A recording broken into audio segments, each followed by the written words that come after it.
Voilà, je voudrais que nous regardions ensemble, comme on l'a dit ce matin, c'est un culte un peu particulier qui est orienté sur le plan de Dieu. Et puis j'ai pensé que c'était bien de dire juste un mot sur son accomplissement. Quand? Quand est-ce que le plan de Dieu sera accompli? Oui, j'en vois déjà qui se disent, mais le frère, que va-t-il nous annoncer sur le quand? Alors on va ensemble regarder, on va commencer par tout d'abord une très grande révélation qui est annoncée au prophète Daniel. Quand on regarde dans la Bible, Daniel, 600 ans avant Jésus-Christ, un jour a une vision, il voit un homme vêtu de blanc, le visage rayonnant, une vision qui s'impose à lui et qui le rend comme presque mort, tellement cette vision est forte.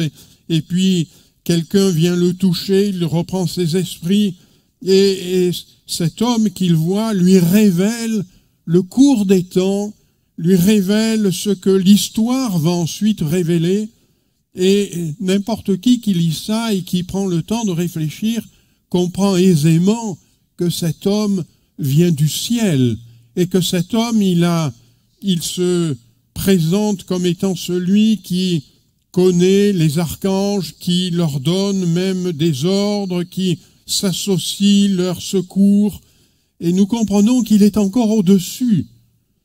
Et cet homme, dans cette vision, va lui révéler une chose extraordinaire. Il va lui dire, voilà, une multitude qui dort au pays de la poussière. Il est là parlé de ceux qui se sont endormis dans la mort, comme la parole de Dieu nous le dit.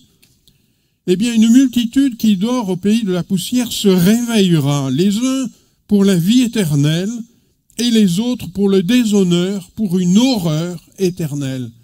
C'est ce que Jésus dira ensuite. Il dira que les uns iront dans un lieu de tourment, dans un lieu de souffrance. Ici, il nous est dit dans une horreur éternelle. Mais, voyez-vous, cette vision révèle à Daniel qu'il y aura un réveil, il y aura une résurrection, les uns pour la vie éternelle et les autres pour le déshonneur, pour une horreur éternelle. Waouh! On comprend qu'on aimerait se réveiller parmi ceux qui sont cités en premier, parmi ceux qui sont cités pour une vie éternelle, et non pas pour un déshonneur, pour une horreur, pour un lieu de tourment, pour un lieu de souffrance.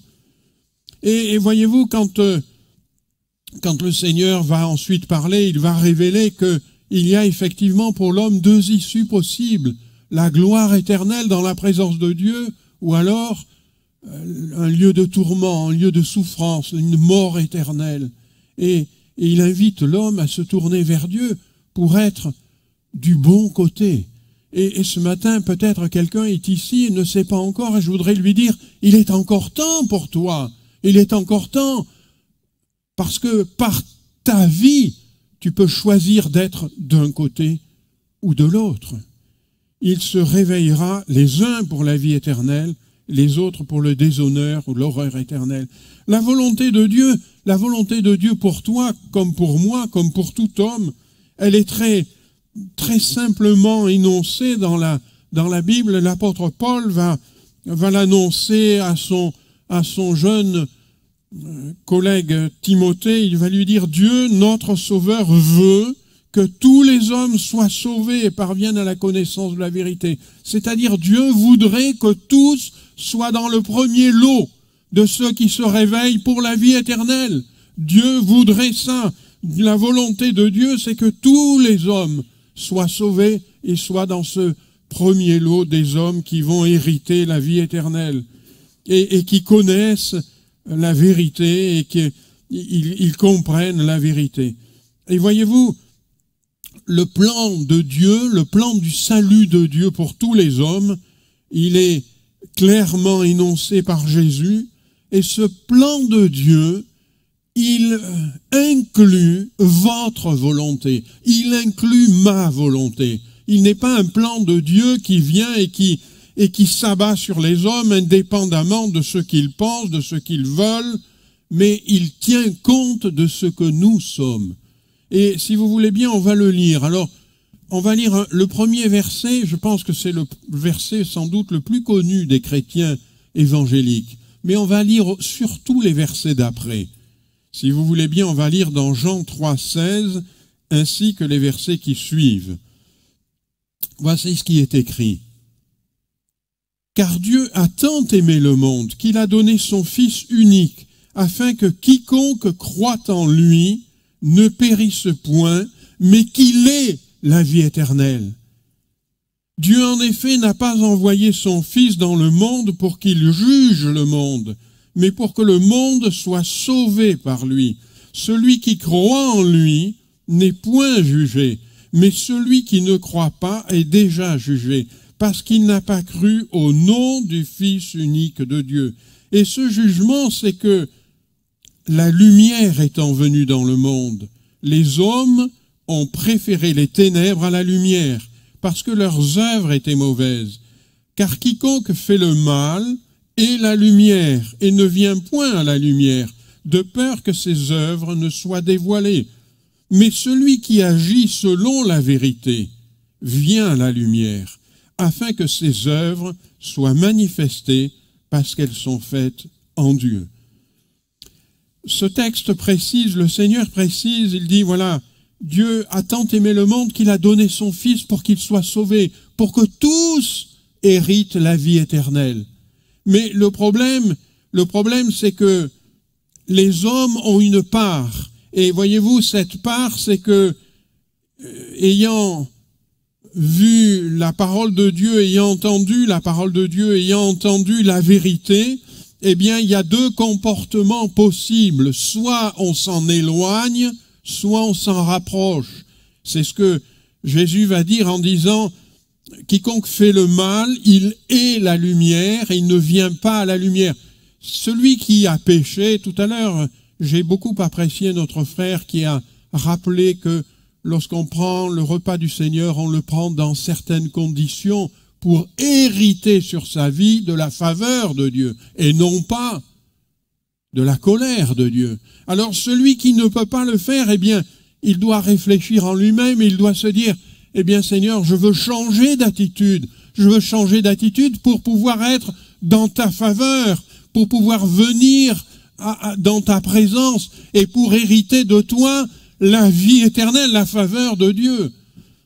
Il y a de notre part une responsabilité. Est-ce que je vais venir à Jésus-Christ, écouter sa parole, désirer sa parole, désirer la mettre en pratique dans ma vie, ou bien mes œuvres sont mauvaises et je veux rester dans ces mauvaises œuvres? Voyez-vous, cette parole est simple, mais nous le savons tous. Un voleur, quelqu'un qui fait le mal, il est la lumière. Il ne veut pas qu'il y ait les caméras, qu'il y ait... Vous savez, peut-être certains d'entre vous ont été cambriolés. Moi, ça m'est arrivé lorsque je suis arrivé dans la région. J'ai, comme cadeau de bienvenue, j'ai été cambriolé.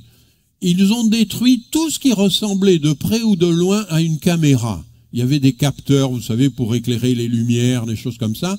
Tout a été détruit. Pourquoi? Parce que le voleur, il est la lumière. Il est d'être vu. Il est qu'on puisse voir ce qu'il est en train de faire. Ce qu'il est en train de faire, c'est quelque chose qui n'est pas bien. Et il ne veut pas qu'on le voie. Permettez-moi de vous dire qu'il y en a un qui voit toutes choses, c'est Dieu. Et Dieu sait bien quand on fait quelque chose de mal. Alors peut-être on veut se cacher des uns et des autres, mais Dieu le sait. Alors, devant cette réalité, il y a deux possibilités pour l'homme. Soit il demande pardon à Dieu, soit il dit, mon Dieu, je te demande pardon pour ce que j'ai fait, et je veux maintenant me tenir devant toi, et non plus devant toi en étant dans une culpabilité, mais je veux me tenir devant toi dans la paix, dans la joie. Je veux me tenir devant toi, Seigneur, change ma vie, change-moi, parce que je veux venir à la lumière. Et voyez-vous, le plan de Dieu, c'est que tous soient sauvés, c'est que tous héritent la vie éternelle. Mais ce plan de Dieu, il passe par ma volonté. il passe par ce que je décide. Et voyez-vous, le Seigneur lui-même dira, « Moi, je suis le chemin, la vérité et la vie. Nul ne vient au Père que par moi. » Il n'y a pas d'autre chemin pour parvenir à Dieu. Il n'y a pas d'autre chemin pour avoir la vie éternelle. Il n'y en a qu'un, c'est Jésus. Et Jésus va dire, moi je suis le chemin. Maintenant, comme tout chemin, on l'emprunte ou on ne l'emprunte pas. C'est notre responsabilité de l'emprunter ou de ne pas l'emprunter. Voyez-vous, le salut qui va faire que nous sommes dans ce premier lot de ceux qui hériteront la vie éternelle, eh bien, le salut, c'est croire au nom de Jésus et aimer la vérité. Alors, on comprend bien que la réflexion de l'apôtre Paul aux Romains, qui va écrire ceci, il va dire, mais comment donc invoqueront-ils celui en qui ils n'ont pas cru? Comment croiront-ils en celui dont ils n'ont pas entendu parler? Et comment en entendront-ils parler s'il n'y a personne qui prêche? Le salut, c'est croire en Jésus, mais s'il n'y a personne qui prêche, qui est Jésus? S'il n'y a personne qui prêche que, effectivement, il y a deux voies pour l'homme. Il y a le premier lot, ceux qui hériteront la vie éternelle. Mais hélas, il y a un deuxième lot, ceux qui connaîtront l'horreur éternelle. Et que l'homme a à faire un choix, et que l'homme doit s'attacher à Jésus, l'homme doit écouter les paroles de Jésus. Pardon. Mais s'il n'y a personne qui prêche, comment croiront-ils?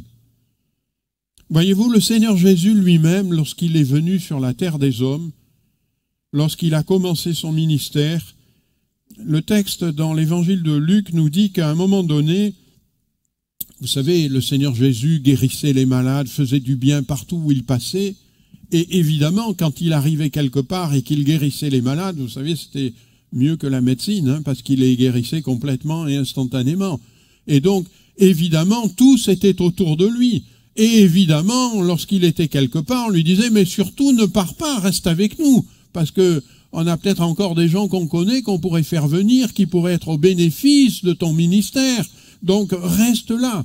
Et dans l'évangile de Luc, il nous est dit ceci, que Jésus va leur dire non. Il faut que j'annonce aux autres villes la bonne nouvelle du royaume de Dieu, car c'est pour cela que j'ai été envoyé.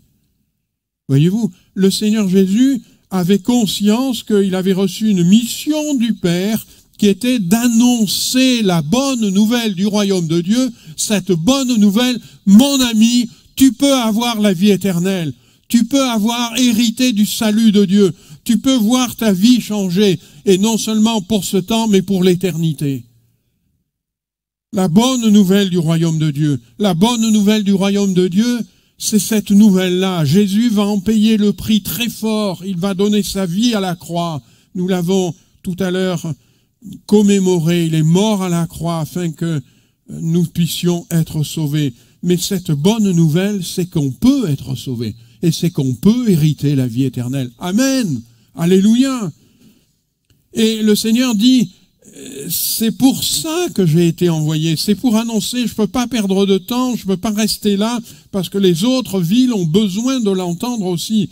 L'annonce de la bonne nouvelle, bien sûr, elle comprenait aussi la perspective de la croix, et Jésus, petit à petit, va le révéler à ses disciples.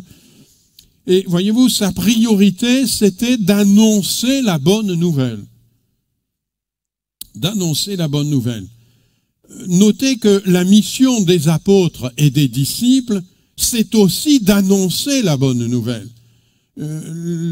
Lorsque Jésus va s'entourer de ses apôtres, il va leur dire, allez plutôt vers les brebis perdues de la maison d'Israël, allez, prêchez, guérissez, dites, le royaume des cieux est proche. Guérissez les malades, ressuscitez les morts, purifiez les lépreux, chassez les démons. Mais le Seigneur va leur dire, allez et prêchez. Dites aux hommes, le royaume de Dieu est proche. Vous pouvez avoir la vie éternelle. Vous pouvez entrer dans le royaume de Dieu.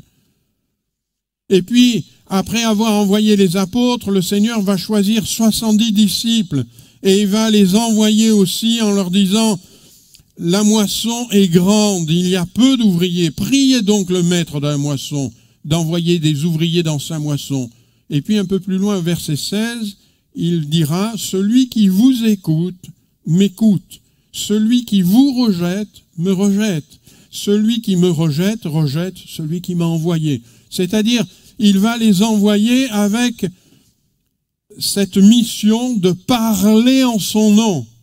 Et il va leur dire, vous allez parler en mon nom. Et selon la réaction de vos auditeurs, s'ils vous rejettent, alors ils rejetteront Dieu. Alors ils seront dans le deuxième lot. Mais s'ils vous accueillent, alors ils accueillent Dieu. Alors ils hériteront le salut. Quelle responsabilité, mes amis, ces 70 qui vont partir en parlant de la part de Jésus. Quelle responsabilité! Et l'Église, nous sommes les héritiers de ces 70-là. Et que doit faire l'Église? Eh bien, la mission de l'Église et du chrétien, c'est de continuer ce ministère que Jésus a donné à ses 70 disciples. La mission de l'Église et du chrétien, c'est, le Seigneur va le dire lorsqu'il va revenir vers les siens, allez, faites de toutes les nations des disciples, les baptisant au nom du Père, du Fils, du Saint-Esprit, enseignez-leur à observer tout ce que je vous ai prescrit, et voici, je suis avec vous tous les jours jusqu'à la fin du monde. C'est un verset qu'on aime beaucoup, le dernier. Mais il commence par « et voici ». Ça veut dire, si vous faites tout ce qui est avant, alors moi je m'engage. Ça ne veut pas dire que le Seigneur n'est pas avec vous, mais ça veut dire que lorsque nous le faisons, nous pouvons compter sur le secours, sur l'aide, sur l'appui du Seigneur Jésus lui-même. Amen. Donc, voyez, la mission que le Seigneur laisse à l'Église, c'est aller faire de toutes les nations des disciples, les baptisant au nom du Père, du Fils, du Saint-Esprit, enseignez-leur à observer tout ce que je vous ai prescrit. Dans toutes les nations, il y a évidemment la France. Hier, je parlais à quelqu'un qui est chrétien, je lui disais, demain, je serai à l'église de Marignane. Il m'a dit, celle où il y a l'hélicoptère. Là, un peu plus loin, il y a un hélicoptère sur le rond-point. Donc, il savait. Voilà, Eh bien, à Marignane, ça fait partie de la France, donc on est dans cette mission que le Seigneur laisse à l'Église, allez, faites de toutes les nations des disciples. Alors, voyez-vous, j'ai fait un dessin très simple. Le Seigneur dira aussi, vous recevrez une puissance, vous serez mes témoins à Jérusalem, en Judée, en Samarie et jusqu'aux extrémités du monde. Alors, il y a la ville, la région, la ville, Jérusalem, la région, la Judée, la Samarie, un choc culturel. Les Samaritains, c'est des gens qui pensaient pas du tout pareil et avec lesquels il y avait très peu de contact entre les Juifs et les Samaritains. Il y a un choc culturel. Et puis les extrémités du monde, alors là, ils parlent même pas votre langue, ils ont des coutumes complètement différentes, alors là, c'est vraiment complètement différent. Eh bien, voyez-vous, le Seigneur dit, voilà, votre mission, c'est de prêcher l'évangile, de prêcher la bonne nouvelle à tout le monde. Depuis la ville, en passant par la région, en passant par là où il y a un choc culturel, et jusqu'aux extrémités du monde. Alors, la ville, qui est le mieux placé, je dirais, pour évangéliser, pour annoncer la bonne nouvelle dans la ville? C'est l'église locale. Dans la Judée, c'est-à-dire dans les environs, c'est l'église locale, c'est vous. C'est l'église de Marignane qui est la mieux placée pour annoncer l'évangile dans Marignane, et c'est le travail de l'église, et c'est la mission de l'église. Vous voyez, j'ai écrit là en soulignant là, parce que le Seigneur va dire plein de choses concernant l'église, mais il y a une mission qui est laissée à l'église, c'est annoncer la bonne nouvelle. Et puis, eh bien, les assemblées de Dieu se sont organisées pour que dans les autres pays, là où il y a un choc culturel, par exemple des pays musulmans, vous voyez, c'est pas simple, ou des pays bouddhistes, eh bien, là où il y a des chocs culturels, et jusqu'aux extrémités de la terre, par exemple, le Vanuatu. Je ne sais pas si vous savez où c'est le Vanuatu. Quels sont ceux qui savent, qui sauraient dire sur une carte, c'est là. Voilà, eh bien, sœur, c'est bien. Hein. Moi, avant d'y aller, je ne savais pas. Hein. Maintenant, je sais. Voilà. Vanuatu, c'est un peu au-dessus de l'Australie, à côté de la Nouvelle-Calédonie, un peu plus loin. Enfin, c'est perdu. Hein. Vous prenez Marignane, vous traversez la Terre en deux, par le centre, là, vous voyez. Quand vous arrivez de l'autre côté, vous êtes en gros au Vanuatu, les extrémités du monde. Eh bien, les assemblées de Dieu se sont organisées pour dire, on crée un département qui s'appelle l'action missionnaire, qui dépend de l'église locale. L'action missionnaire, c'est pas quelque chose en soi, c'est toutes les églises locales qui soutiennent l'action missionnaire. Nous sommes le bras armé de l'église locale, de toutes les églises locales de France. Nous sommes le bras armé et l'église locale, à travers l'action missionnaire, va se charger d'annoncer la bonne nouvelle du royaume de Dieu dans, si j'ose dire, la Samarie et dans le reste du monde. Alléluia. Donc voilà le plan de Dieu. Le plan de Dieu, c'est l'Église est au cœur du plan de Dieu. Le plan de Dieu ne se réalisera pas sans l'Église locale, sans son soutien dans l'œuvre qui s'accomplit jusqu'aux extrémités de la terre. C'est le plan de Dieu. De la même manière que le Seigneur va dire « Je vous envoie comme le Père m'a envoyé ». C'est la mission de l'Église locale, c'est le plan de Dieu, c'est l'accomplissement du plan de Dieu. Maintenant, je voudrais terminer par quand. Quand la parole de Dieu nous dit qu'un jour, le Seigneur va revenir, qu'il va y avoir ce grand tri, ceux qui vont être d'un côté, ceux qui hériteront la vie éternelle, et puis ceux qui seront rejetés de l'autre côté.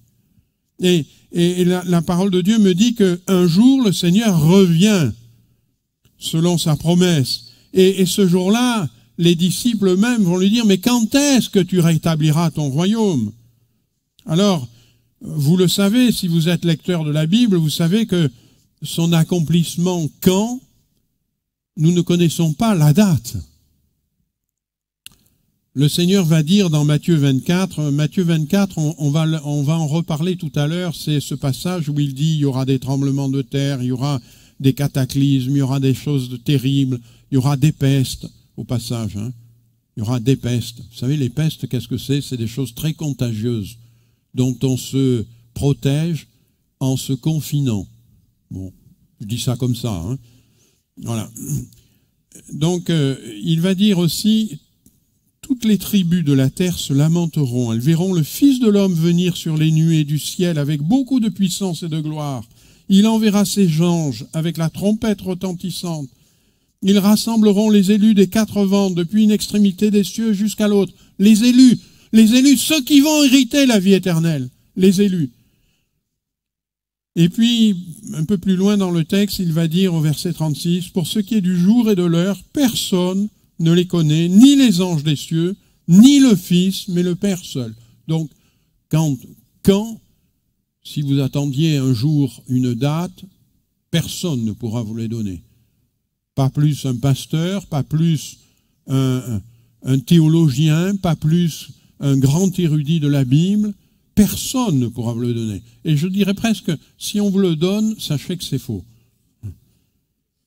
Mais par contre, le Seigneur lui-même va donner un repère. Vous savez, un repère, qu'est-ce que c'est un repère? Eh bien, dans la parole de Dieu, il y a comme ça, il est donné des exemples de repères. Par exemple, le Seigneur va dire, quand l'arbre met des bourgeons, vous savez que l'été est proche. On a des repères comme ça. On n'est pas des spécialistes, on ne sait pas dire exactement, mais on dit, ah, ça y est, ça commence. Là, ça s'annonce. Là, ça va être tout près maintenant. Alors, on ne peut peut-être pas dire la date exactement, mais on sait que ça va arriver. Eh bien, il y a un repère que le Seigneur a donné. Ce repère, c'est cette bonne nouvelle du royaume sera prêchée dans le monde entier pour servir de témoignage à toutes les nations. Alors viendra la fin. Voyez-vous, le retour du Seigneur, il est conditionné au fait que toutes les nations auront entendu parler de la bonne nouvelle, que toutes les nations auront entendu parler du fait que les hommes, un jour, vont devoir être séparés entre ceux qui ont la vie éternelle et ceux qui partent dans l'horreur et le lieu de tourment. Et toutes les nations doivent savoir que Dieu les aime, que Dieu veut les sauver, que Dieu veut leur donner la vie éternelle, que Dieu attend d'eux qu'ils se tournent vers Dieu, qu'ils demandent pardon pour leurs péchés et qu'ils viennent à Jésus-Christ, qu'ils écoutent sa parole, qu'ils la mettent en pratique, qu'ils aiment, ils se mettent à aimer la vérité et ils seront sauvés. Mais une fois que le monde entier aura entendu cette bonne nouvelle, le Seigneur dit « alors viendra la fin ». Alors mon frère, ma sœur, on ne sait pas quand précisément, mais on sait quel est le critère qui va faire que le Seigneur reviendra. Et ce critère, c'est un critère qui dépend de l'œuvre de la mission, j'allais dire de l'action missionnaire. Ça serait, faudrait pas faire de rapprochement avec le département action missionnaire, mais c'est quelque chose. Ce critère, c'est l'œuvre de la mission, c'est-à-dire c'est l'œuvre qui a été soutenue par les églises locales. C'est l'œuvre qui s'est étendue non seulement depuis la porte de l'église locale ici, en touchant la ville, la région, mais qui est allée encore plus loin jusqu'aux extrémités de la terre. C'est cette œuvre-là qui est soutenue par toutes les églises locales. Lorsque cette œuvre aura accompli son travail et que toutes les nations auront eu le témoignage de Jésus-Christ, alors viendra la fin. Merci de nous avoir suivis sur notre chaîne YouTube. Vous avez aimé cette vidéo? Alors je vous invite à mettre un pouce bleu ainsi qu'à vous abonner. La vision de notre Église, c'est le salut en Jésus, car lui seul sauve. Alors si vous souhaitez en savoir plus, ou si vous avez des questions, contactez-nous par mail ou sur notre site www.eglisealana.fr. Pour assurer sa mission, l'Église fonctionne par la générosité de ses membres.